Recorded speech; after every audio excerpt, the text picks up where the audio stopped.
All right, let's jump into a deep dive on a true Hollywood classic, Ocean's 11.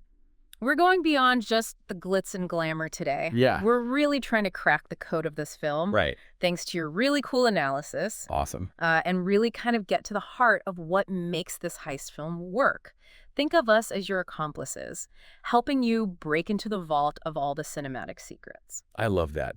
I think what we're going to find is that Ocean's 11 is so much more than just a stylish heist film. Okay. It's really like this puzzle box Oh, wow. of character dynamics, visual storytelling, Uh-huh. and even some social commentary, all kind of disguised as just pure entertainment. Okay, so you've got me intrigued. The analysis that you've provided really dives right into the core premise. Yes. It's a band of skilled misfits taking on what seems like an impossible casino heist. right. This is the classic underdog story, right? Exactly. Oh. It is, but I think what elevates it is the execution. Okay. It's not just about rooting for the underdog to win, but it's the how. Yeah. And so we get drawn into these little details of their plan, the individual skills of each member, Right. and then just the audacity to go up against somebody like Terry Benedict. Yeah. It's really like watching a chess match Oh, cool. with really high stakes. Yeah. But instead of pawns, you have these con artists Yeah. that are just so charismatic and charming.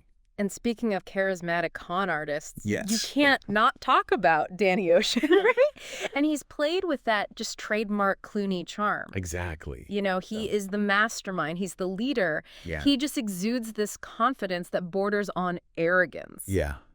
And it's a calculated arrogance, though. Oh, okay. He's not just reckless. Right. He's calculating every single angle, every Yeah. pitfall. And I think that's what makes him so compelling. Yeah. He's a gambler, but he's also a strategist. Mm-hmm. And he knows how to use his charm as like a weapon. Absolutely. And of course, you can't talk about Danny Ocean without talking about his right-hand man, Rusty Ryan, played by Brad Pitt. And the analysis actually points to their on-screen chemistry as one of the film's big strengths. It's electric. I mean, you could just really almost feel the history Yeah. between these two, Yeah. like a shared past of all these unspoken adventures. Right. Their banter is so witty and sharp, Yeah. and it just speaks volumes about their trust. Yeah, it really does. It's like they're speaking their own language. Yeah. It's this code that only they understand. Exactly. And it's like that with the entire team, too. Oh, interesting. It's that same unspoken communication. Yeah. Each member is bringing such a unique set of skills to the table. Right. So you have, Linus Caldwell with sleight of hand, Mm-hmm.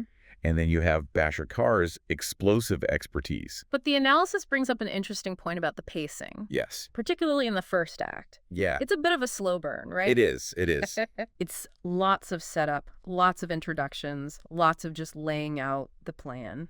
I think that's where Soderbergh's genius as a director really comes in. Okay. He purposely, deliberately slows things down to Yeah. build the anticipation. Yeah. He wants us to savor each little detail, to Right. get to know the characters, to understand just how complex this heist is that they're about to pull off. Yeah. It's like setting a stage for this grand performance. I see. So it's not just slow for the sake of being slow. Exactly. It's really a deliberate choice That's to it. enhance the impact. He's playing with our expectations, right? Yeah. He kind of wants to lull us into this false sense of Right. security, Wow. and then bam, he unleashes the chaos of the heist. Speaking of playing with expectations, Yes. the analysis also mentions that it just so perfectly blends this tension and humor. It's Yeah. not all just grim determination in these high stakes.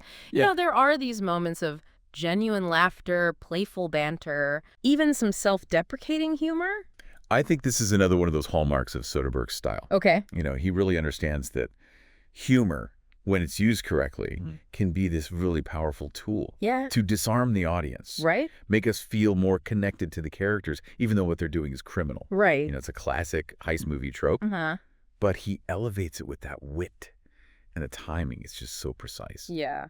And I think that's where the ensemble cast really shines, because each character has such a distinct personality, right? Yes, A way of interacting with the world that just adds to that dynamic of the film. it does. However, Yes. the analysis does point out that when you have such a star-studded cast, not everybody gets equal screen time. It's the double-edged sword of an ensemble film. Right. He does a phenomenal job at giving each of these characters a moment to shine. Yeah.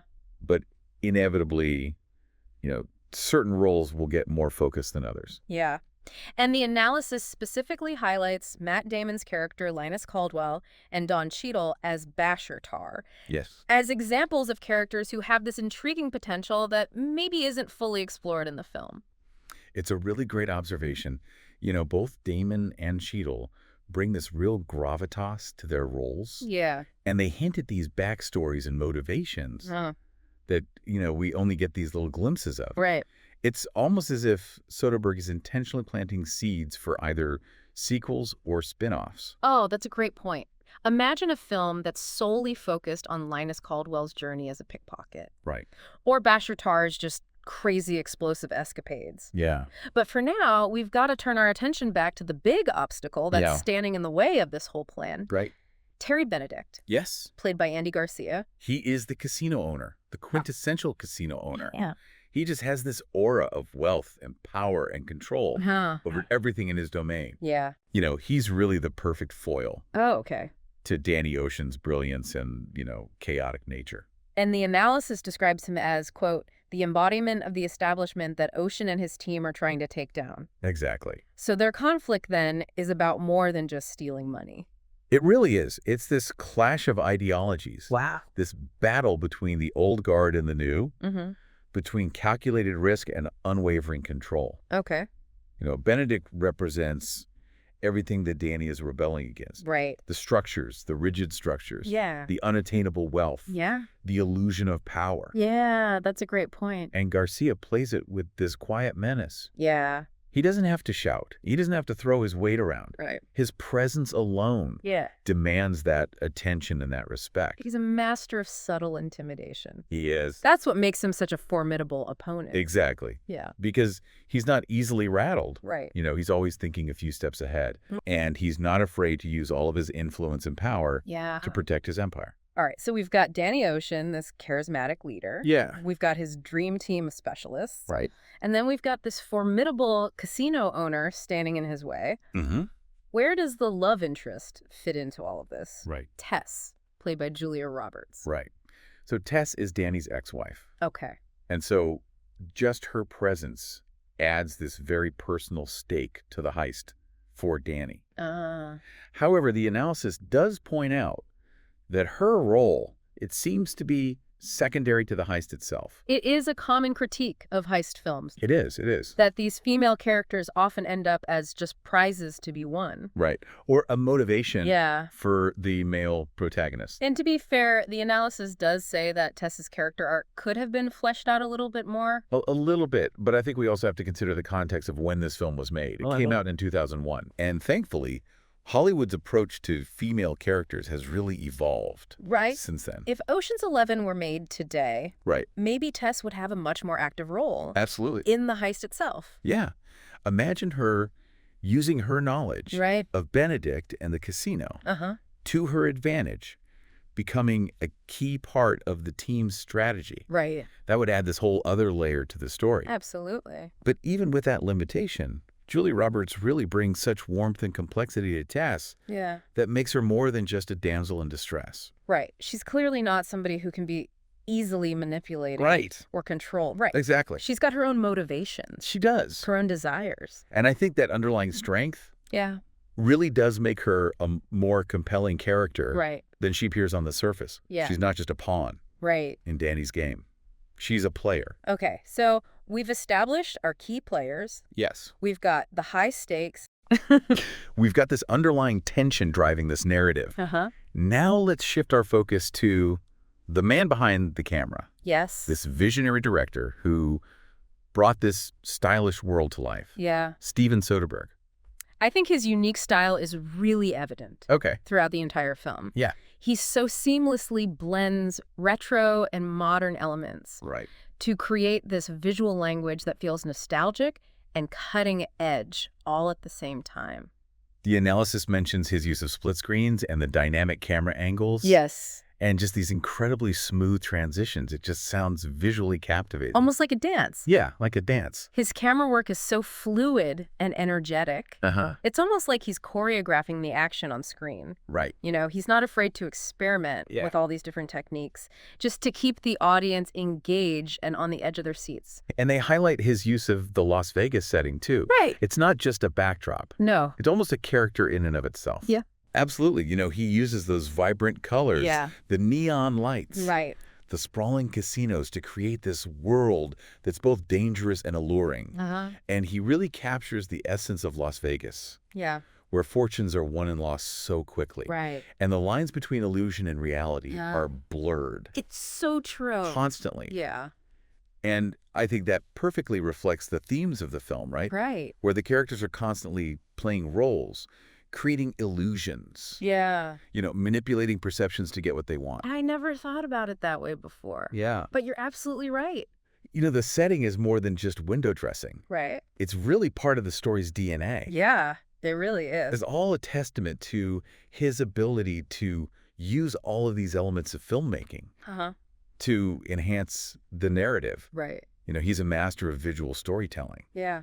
And Ocean's 11, he really uses that setting to its full potential to create this world that's as dazzling and deceptive as the characters. Okay, so now we're getting into the really juicy stuff. Yes. But before we go any further, we're going to have to pause here, and we'll pick this up in part 2. Sounds good. But join us then when we'll continue to explore just all of the visual and auditory delights of Ocean's 11 and really uncover some of those deeper themes that are woven into this very stylish caper.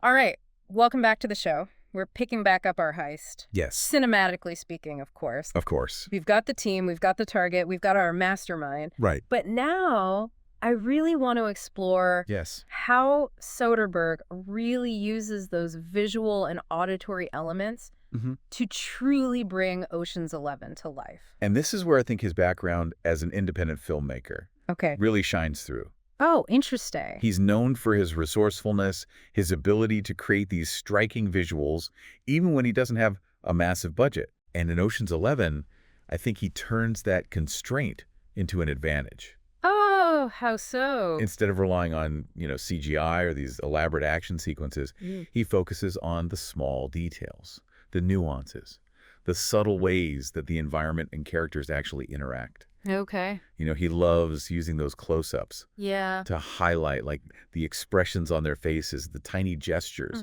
even just the way that their eyes betray their thoughts. That's such a good point. The analysis also mentions his use of warm colors and sharp contrasts, too. Yeah. How does that play into the overall aesthetic of the film? It creates this sense of heightened reality. Okay. Almost like a dream state. Think about those scenes inside the casino. Yeah. The warm glow of the lights, the sharp lines of the roulette tables, the way that the characters just pop against that really opulent backdrop. Right.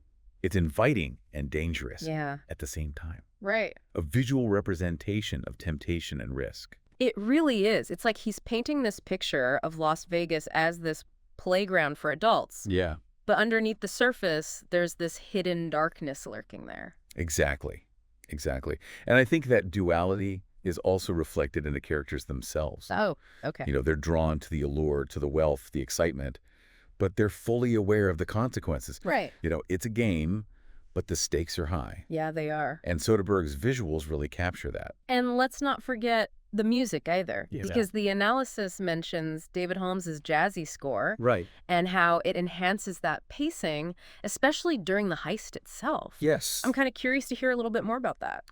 This is where I think Soderbergh's unconventional approach really shines.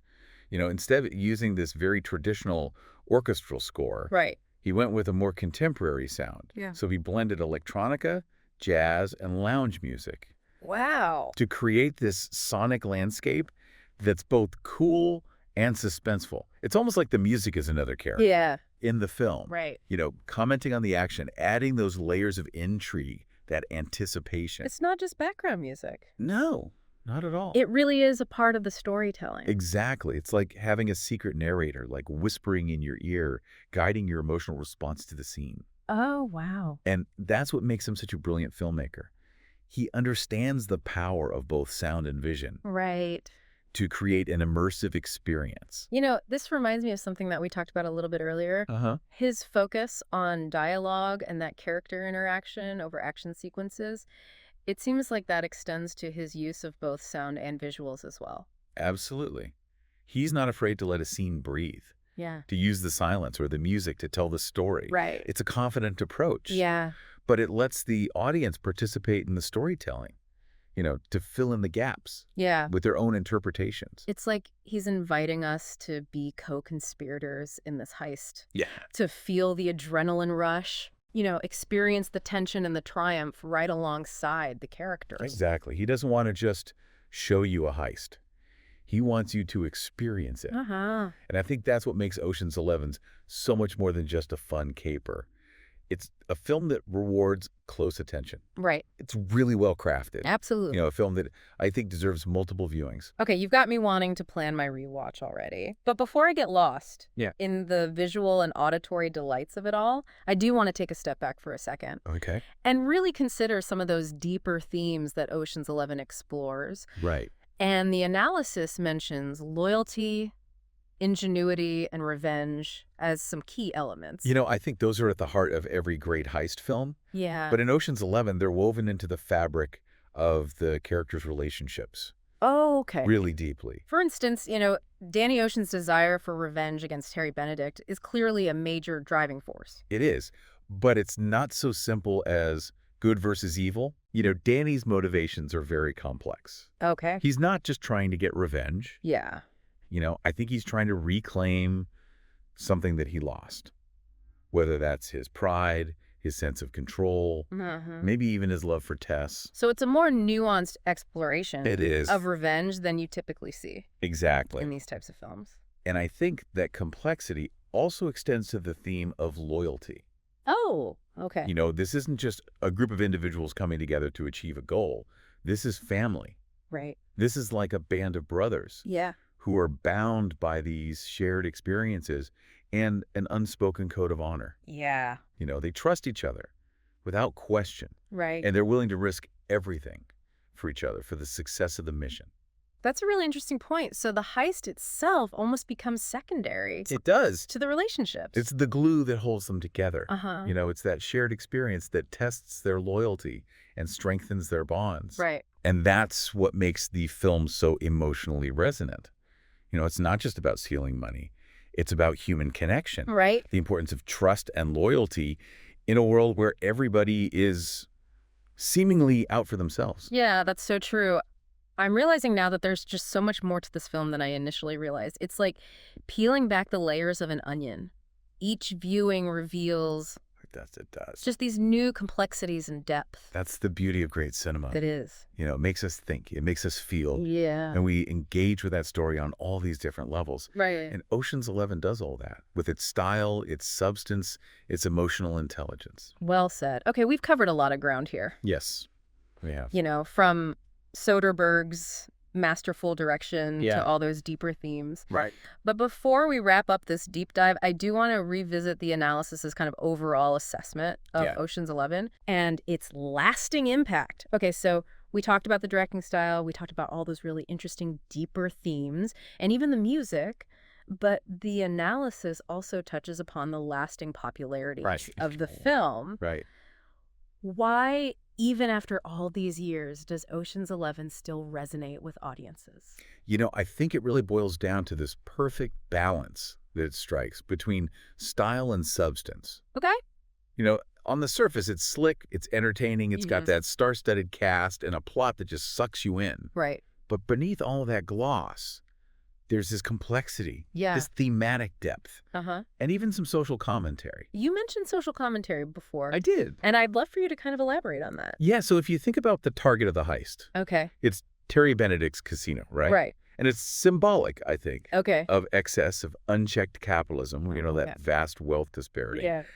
And Danny Ocean and his crew, Mm-hmm. in a way, represent, like, the little guy, Okay. the ones who are constantly exploited by the system. So the heist itself almost becomes like a Robin Hood-esque Yes. act of rebellion. Exactly. Just this way of redistributing the wealth. Exactly. Even if it's just for a little bit. For a brief moment, yeah. I mean, it adds a really intriguing layer to the film. It does. Because you're not just rooting for them to get away with it. Right. You're also rooting for them to challenge the status quo. Absolutely. To kind of like stick it to the man. Yeah, it's like Soderbergh is kind of smuggling in this subtle critique of these structures of society while still delivering a super entertaining film. It's so clever. It is. And it really does make it enduring. Yeah. You know, it works on all these different levels. Right. It's entertaining, right. but it also makes you think. Yeah, and I think the analysis also talks about the film's accessibility. Right. As a key factor for its enduring popularity. It's a film that you can watch over and over and still kind of discover something new. Absolutely. Right. It really is like a puzzle box. Oh. Full of all these little details and twists and, every viewing, you discover something you hadn't noticed before, like a line of dialogue, a camera angle, maybe even a connection between the characters that you didn't see before. It's like a treasure hunt. It is. Where each clue leads you to something new. Exactly. I love that. And I think that's what makes it so rewarding. Yeah. It's a film that respects its audience, assumes you're intelligent, and invites you to participate in the unraveling of the story. Yeah, of course, the analysis does acknowledge that there are some criticisms. Yes. Like the pacing in the first act. Right. And maybe that some of the characters aren't as fleshed out. Right. But overall, Ocean's 11 is still considered a success. I think so. Critically and commercially. Yeah, it's definitely stood the test of time. Yeah. And its influence can be seen in a lot of the heist films and TV shows that have come after it. Yeah. It's a classic. It really is. Yeah. I think it shows you the power of good storytelling, sharp visuals, and memorable characters. Well, I know after this deep dive, Yeah. I'm definitely going to rewatch it again. With a fresh perspective and pay attention to all the things that we talked about today. I think you'll enjoy it even more. Yeah. The second, third, maybe even fourth time around. Yeah. It just keeps giving. It reveals these little secrets every time you watch it. Okay, so before we wrap up, I have to ask. If you were planning a heist, what unique skill would you bring to the table? Oh, what a fun question. I know, right? I think I would be the researcher. Okay. I'd be the one that really digs deep into the blueprints, the security protocols, all the history. Right. I'd be the information gatherer, the one who gives the team all the knowledge that they need to make the impossible possible. The brains of the operation. I'll take that title. I think that's a perfect note to end on. It is. You know, this deep dive was just such a fascinating exploration of Ocean's 11. Absolutely. You know, really kind of revealing the intelligence and the artistry behind this seemingly effortless film. I think so. So to our listener, thank you so much for joining us on this heist of cinematic knowledge. Yes, thank you. We hope you enjoyed this deep dive into Ocean's 11. Yes. And that you'll go back and revisit this film. Absolutely. With this newfound appreciation for its brilliance. And remember, sometimes the greatest treasures are hidden in plain sight, just waiting for someone to come along and uncover them.